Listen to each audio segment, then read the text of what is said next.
What kind of a useless woman are you? I want you to hate my daughter. Hate her, you barren woman. Or is it so hard for you to do? I am your husband's side chick and not your friend or sister. Why are you pretending to love us when deep down, I know that you probably hate us with every fiber in your body?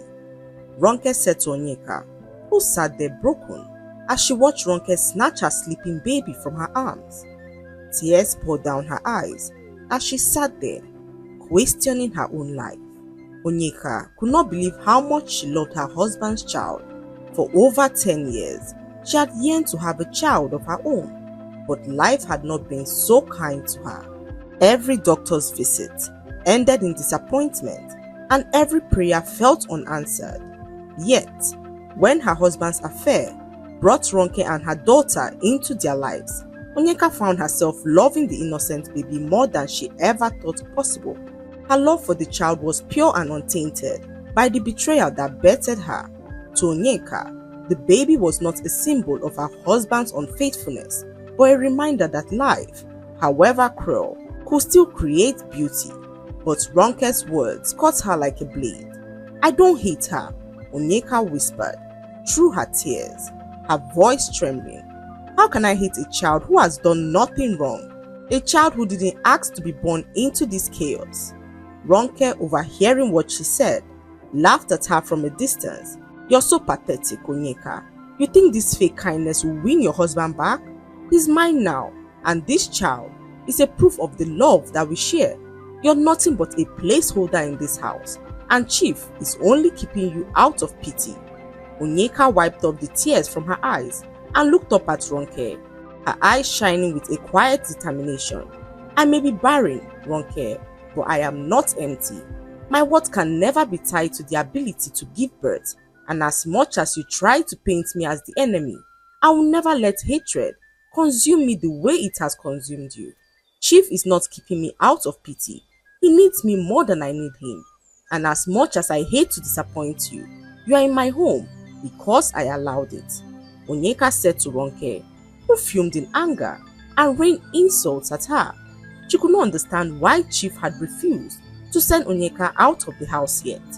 After all, she is barren and of no use to him, Ronke thought to herself as she made up her mind to do everything within her power to send Onyeka out.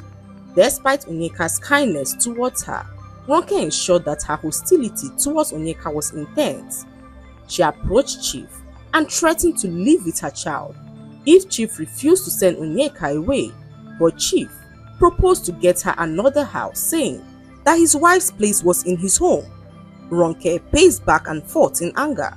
She knew that nothing she would do would make Chief to send his wife away, so she devised some means to make Onyeka leave on her own accord. Ronke could not stand Onyeka's presence in the house. She wanted Chief all to herself and vowed to make this happen, even if it was the last thing that she did on earth.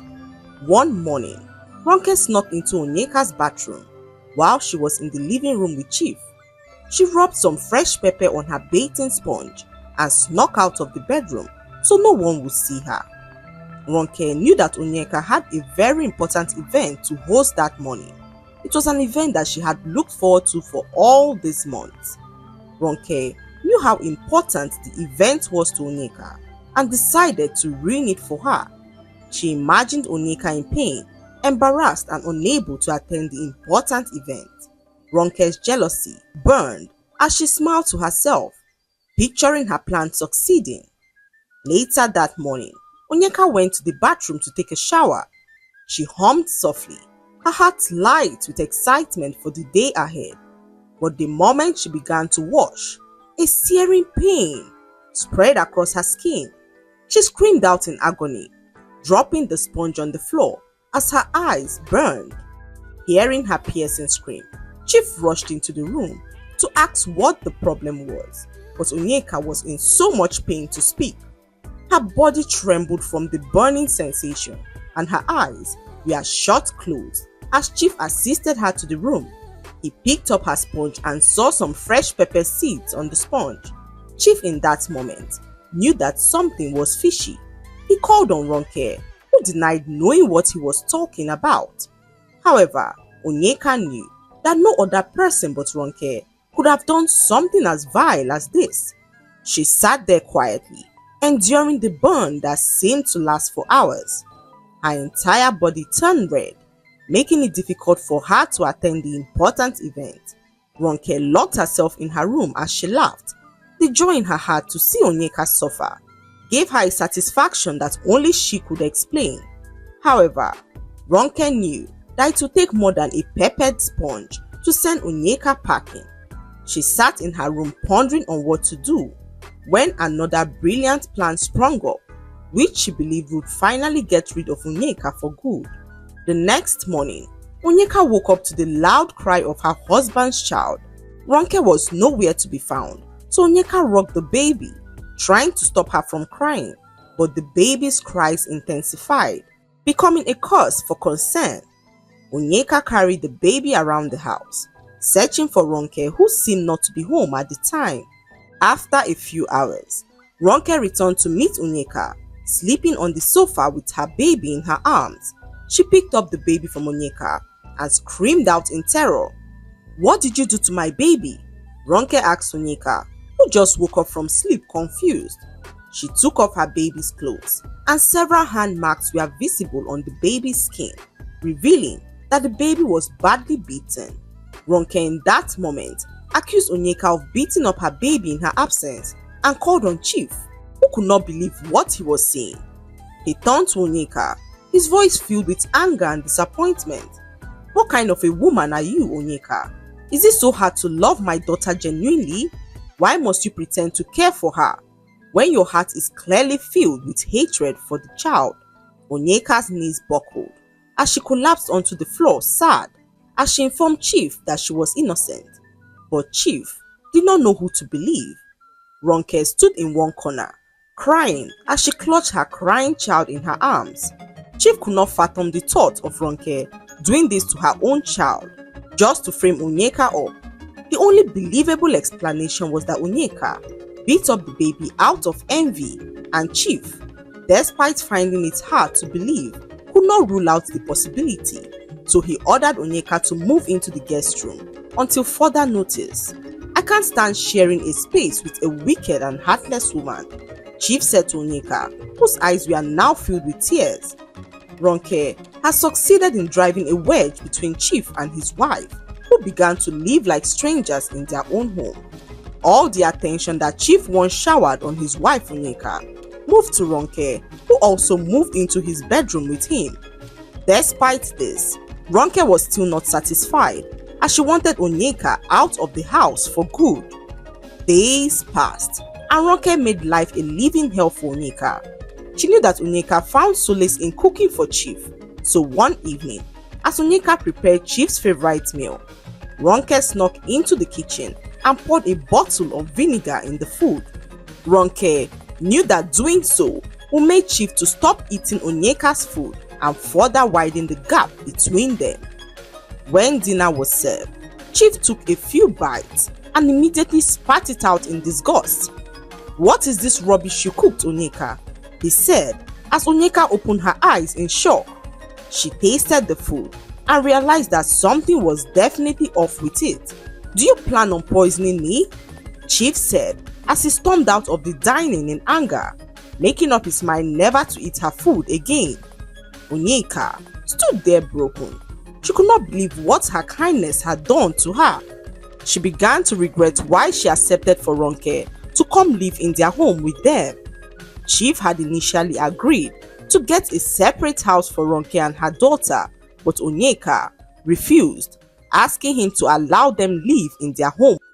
She believed that doing so would be beneficial to the child, who would grow up with her father in her life. Little did she know that she was shooting herself in the foot by doing so. Onyeka sat in the darkness of her room, her heart heavy with regret. She thought back to the moments of kindness she had shown to Ronke and her child, wondering why her good intentions had only brought her pain. She had sacrificed so much of her peace for a woman who was clearly out to destroy her. One evening, Onyeka was preparing to host a prayer group at the house. This group was her one source of solace, amidst the chaos Ronke had brought into her life. As Onyeka laid out snacks and tea for her guests, Ronke, under the guise of helping, swapped the sugar with salt. When the group arrived, they sipped their tea and recalled in disgust. Embarrassed and humiliated, Onyeka apologized profusely, whilst Ronke stood in the corner, barely concealing her laughter. Whilst the prayer was ongoing, Ronke switched on some rap music. The song blasted on high volume as Ronke sat in her room laughing. The prayer group erupted in confusion as the loud rap music blasted through the house, drowning out their prayers. Onyeka rushed to turn the music off, her face flushed with embarrassment. She knew Ronke was behind it.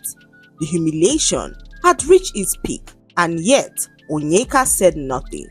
Instead, she quietly apologized to her guests, holding back tears as they awkwardly left the house. Days turned into weeks, and Ronke's wickedness festered. She sought every opportunity to make Onyeka's life a living hell, hoping that Onyeka would leave her husband for her. Ronke, filled with so much hatred in her heart for Onyeka, found more ways to torment her. She took Onyeka's toothbrush and used it to scrub the bathroom toilet. Then, she placed it back in its holder, watching with satisfaction as Onyeka unknowingly used it to brush her teeth the next morning. When Onyeka complained of a strange taste in her mouth, Ronke smiled and told her that she was full of shit. Onyeka did not understand why she said it, but knew that Ronke was always up to no good. So, she quickly threw away the toothbrush and ensured to hide her new one away from Ronke's reach. On another occasion, Ronke poured bleach into Onyeka's laundry, destroying her favorite dresses, including a cherished outfit her late mother had given to her before she passed. Onyeka could not believe how wicked one could be to do something this wicked. She broke down in tears, clutching the tattered fabric to her chest as tears poured down her eyes. She locked herself up in her room, her mind spiraling into despair. She replayed every insult, every act of cruelty, and every false accusation Ronke had thrown at her. She whispered to herself, "Why is my kindness always repaid with pain? Have I not suffered enough?" But amidst her tears, a quiet resolve began to form. Onyeka knew that she couldn't continue to let Ronke ruin her life. She decided that it was time to take action, not through malice or revenge, but by standing firm in her truth and exposing Ronke for who she truly was. One morning, as Onyeka was getting ready to head to a meeting, the nanny rushed to inform her that Ronke's daughter was running a temperature. Ronke had left the house quite early that morning, and Onyeka did all she could to reach her on the phone, but Ronke was not picking up her phone. So Onyeka quickly rushed the baby to her car to take her to the hospital. She could not let anything happen to the child, seeing how high her temperature was.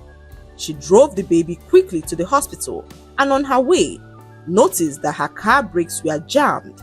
Onyeka did all she could to control the vehicle, but it swerved uncontrollably, crashing into a tree at the side of the road.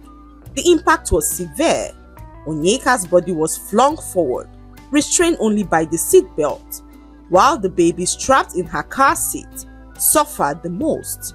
When the paramedics arrived, Onyeka was pulled from the wreckage, bruised and barely conscious. The baby, however, was unresponsive. The ambulance rushed them to the hospital, where doctors worked tirelessly to save their life, but it was too late for the baby. Onyeka survived with visible bruises and a fractured arm, but the news of the baby's death shattered her spirit. When Chief and Ronke arrived at the hospital, the air was thick with tension.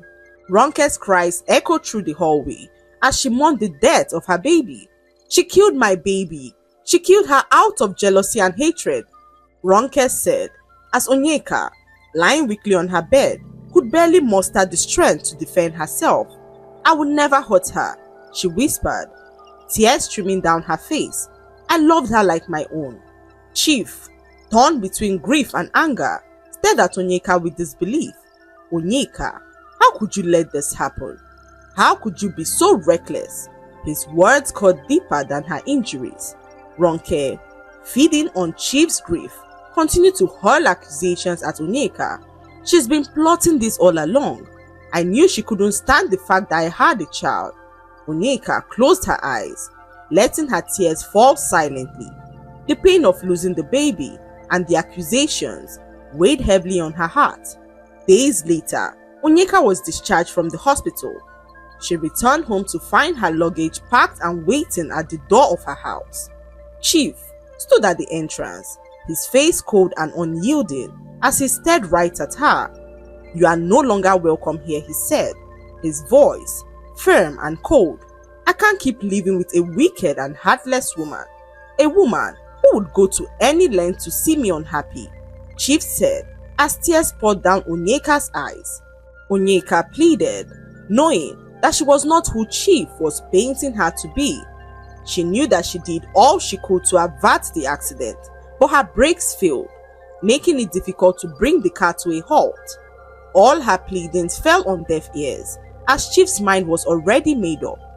Onyeka began to gather her belongings together, her heart breaking to see Ronke in tears, mourning the death of her own daughter, who was killed in the accident. Guilt weighed heavily on her as she packed her things to leave the house.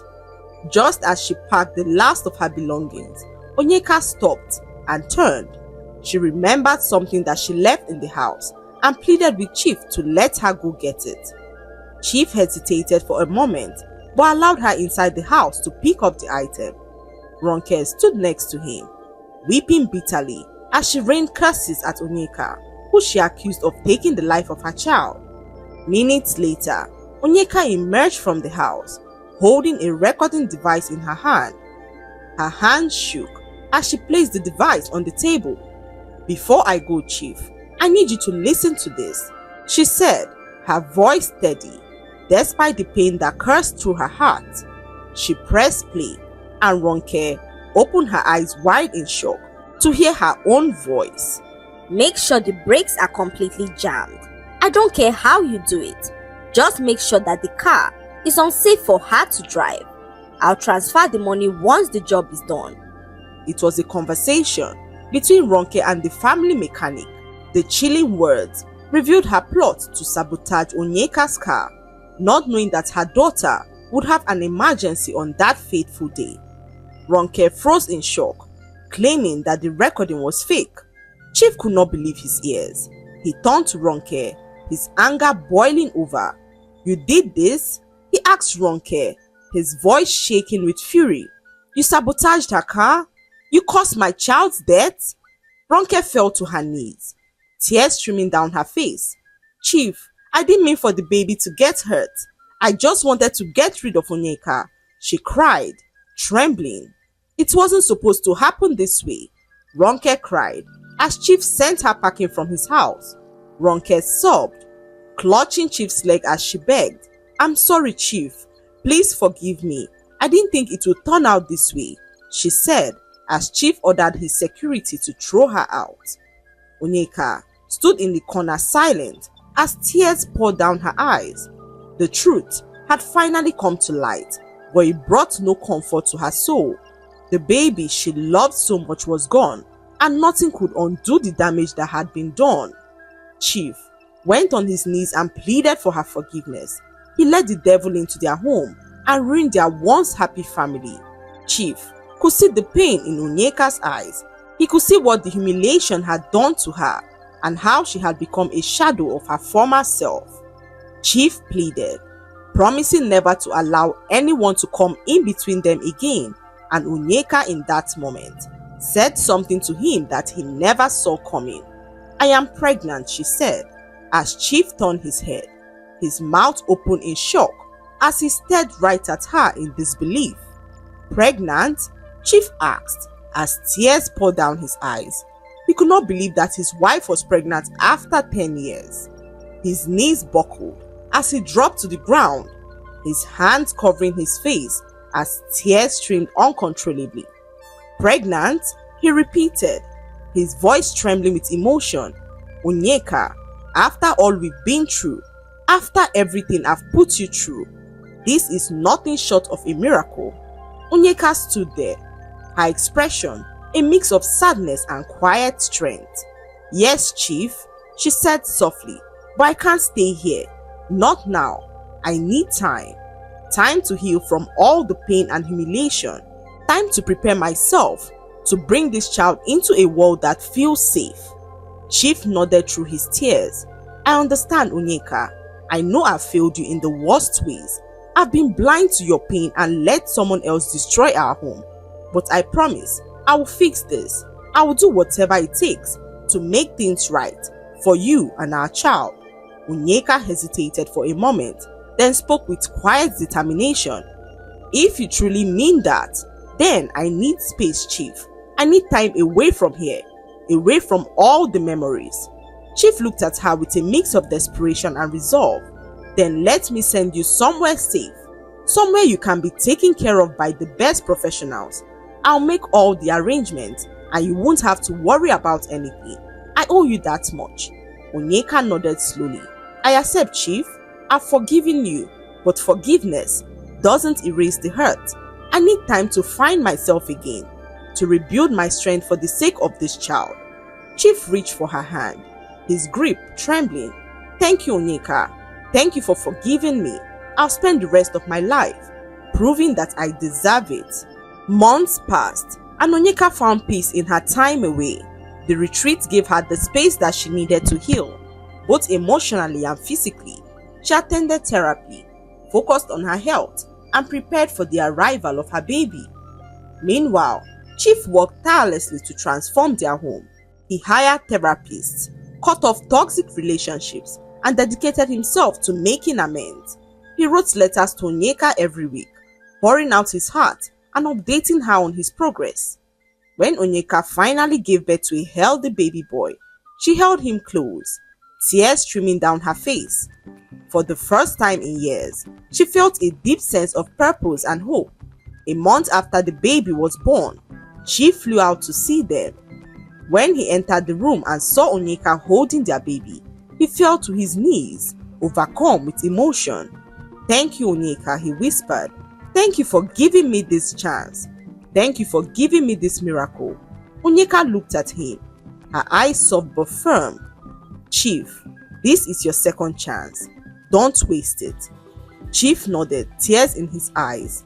I won't.